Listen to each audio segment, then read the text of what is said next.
लंबी अवधि के लिए निवेश करना हो या फिर किराए से आमदनी की बात हो, प्रॉपर्टी को सबसे पसंदीदा विकल्प के तौर पर देखा जाता है। रियल एस्टेट में इन्वेस्टमेंट वैसे भी भारतीयों की पारंपरिक पसंद है। हालांकि इसके साथ एक समस्या टैक्स की भी आती है। लगातार बदलते नियमों ने इसे काफी पेचीदा बना दिया है। आइए जानते हैं कि किन हालातों में प्रॉपर्टी पर टैक्स की देनदारियां बनती हैं और कब कब टैक्स से छूट का लाभ उठाया जा सकता है। आपके पास कोई घर या फ्लैट है, भले ही वो खाली हो या किराए पर उठा हो, तो आपको ये पता होना चाहिए कि टैक्स कैलकुलेशन के समय हाउस प्रॉपर्टी से आमदनी कैसे दिखाई जाएगी और इस पर कैसे छूट मिलती है। किसी व्यक्ति की ग्रॉस टोटल इनकम में सैलरी से आय समेत कई चीजें शामिल होती हैं। इसमें हाउस प्रॉपर्टी से आय भी शामिल है। हाउस प्रॉपर्टी से आय मतलब किराए से आमदनी। इसकी गणना के लिए प्रॉपर्टी की एनुअल वैल्यू का पता होना चाहिए। सामान्य तौर पर प्रॉपर्टी किराए पर चढ़ाने से जो अनुमानित किराया आता है वो उसकी ग्रॉस एनुअल वैल्यू होती है। Tax and investment expert Balwant Jain बताते हैं कि आप ज्यादा से ज्यादा 2 प्रॉपर्टी अपने इस्तेमाल के लिए रख सकते हैं। उस पर कोई टैक्स नहीं लगेगा। आप चाहे 1 या 2 प्रॉपर्टी में रहते हो, अगर आपने होम लोन लिया है तो कुल मिलाकर ब्याज पर 2 लाख रुपए तक का डिडक्शन ले सकते हैं। अगर आपके पास 2 से ज्यादा मकान है तो ये माना जाएगा कि 2 के अलावा जितनी भी प्रॉपर्टी है उन्हें किराए पर उठाया गया है, चाहे आपने उन्हें अपने इस्तेमाल के लिए क्यों ना खाली रखा हो। आपको मार्केट रेट के हिसाब से जितना किराया बनता है उसे आय के रूप में दिखाना होगा, जिस पर टैक्स लगेगा। आइए जानते हैं हाउस प्रॉपर्टी से आय पर किन परिस्थितियों में कैसे टैक्स लगेगा।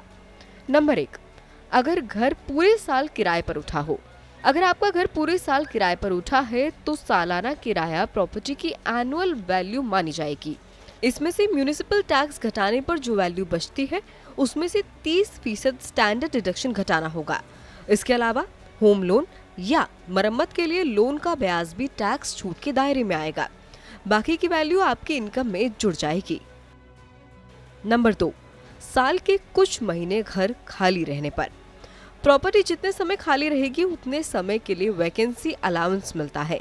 मतलब टैक्सेबल किराए में सिर्फ उसी हिस्से को शामिल किया जाएगा जितने समय प्रॉपर्टी रेंट पर थी।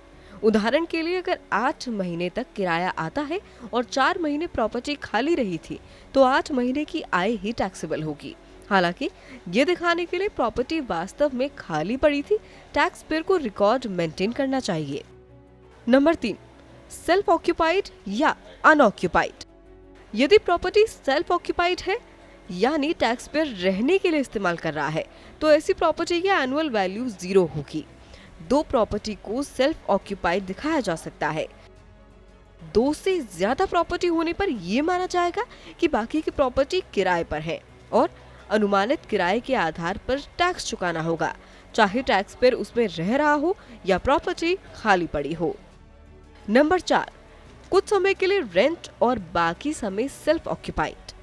यदि प्रॉपर्टी कुछ समय के लिए रेंट पर चढ़ी है और बाकी समय खुद के इस्तेमाल में आती है तो सेल्फ ऑक्यूपाइड के समय के लिए उक्त हाउस प्रॉपर्टी से आय 0 मानी जाएगी। जितने समय प्रॉपर्टी रेंट पर है उस पर टैक्सेबल रेंट की गणना होगी।